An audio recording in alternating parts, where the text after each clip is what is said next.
And welcome back to The Factor Uncensored. There's a new report from the Department of Labor, and it's showing more insight into the U.S. work industry.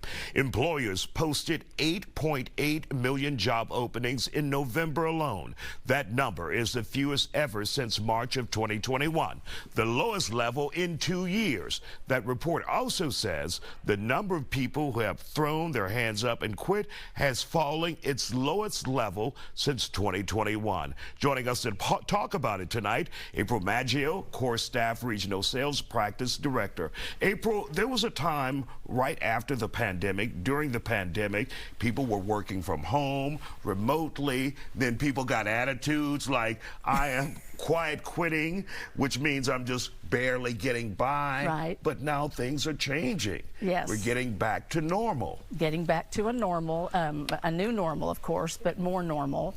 I think that everybody saw less jobs in 2022, less jobs 2023, and we're kind of still on that path. So as far as new openings.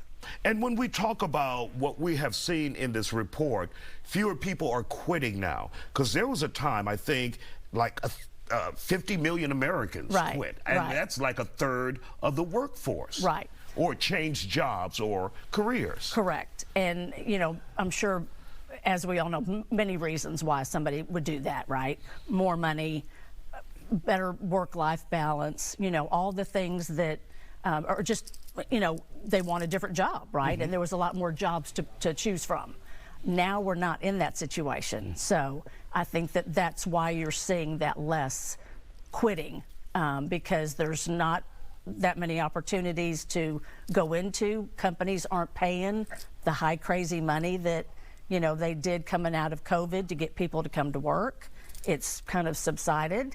And, you know, companies are starting to really take care of their employees and offer better benefits and offer, you know, a better work-life balance and, you know, more PTO and all those kind of things that are going to keep an employee happy and staying. And what we saw a lot of during the pandemic, that work-life balance after the pandemic, after people got used to being at home, working remotely, they demanded that. Are they still demanding that now, or they're taking what they can? Well, I think it's a little of both. I think that, you know, if somebody has been working remote, they want to continue to work remote. So they may take a pay cut. They may take some of those things that, you know, they can't have it all, basically. But if it's something too, more companies are asking people to come in and work in office now, and I'm seeing a lot more of it out there. So again, they have to pay more if people are going to come back in office.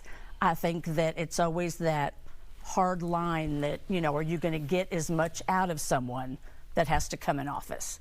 And you know, I think that if you've worked remote or something hybrid, of course that's a little of both, they really want to stay doing that.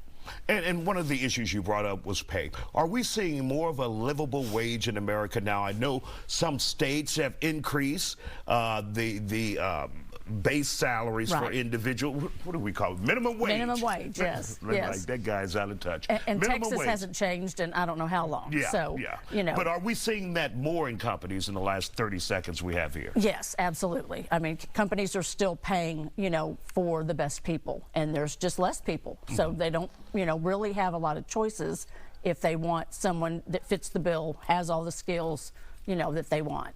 And for those who are still sitting on the sidelines saying, look, I still have time to find that job, is the clock ticking for them? The clock is ticking for them, yes, because we're going to see a lot less new jobs in the next year.